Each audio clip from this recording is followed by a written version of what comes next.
Fountains వాళ్ళు మనకు అందిస్తున్నారు.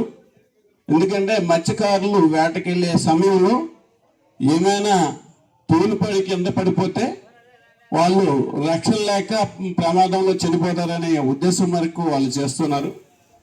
ఇప్పటివరకు కొన్ని విధాలుగా లబ్ధి పొందలేదేమో, ఇప్పుడు మనం మొదటిసారి ఇది లబ్ధి పొందుతున్నామని కోరుకుంటున్నాము.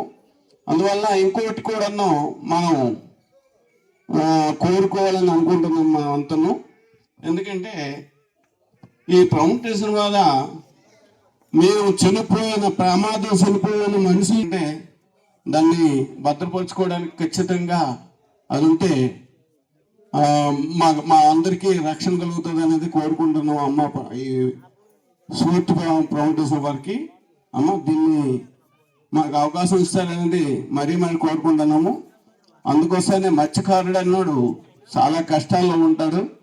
ఆ కష్టాలని ఇలాగా మన వరప్రసాద్ అనే కుర్రోడు బాగా మా తీరంలో డెవలప్మెంట్ చేస్తున్నాడు. మీ ఫౌండేషన్ ప్రకారంగా తీరానికి చాలా ఇల్తులు కూడా వేస్తున్నది.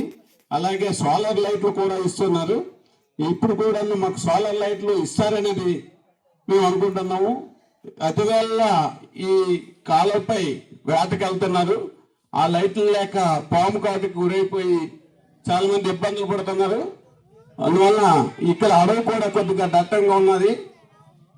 అలాగే ఎలుగుబంట్లు, అలాగే ఈ పందులు ఇవన్నీ మాకు అలమటిస్తున్నాయి.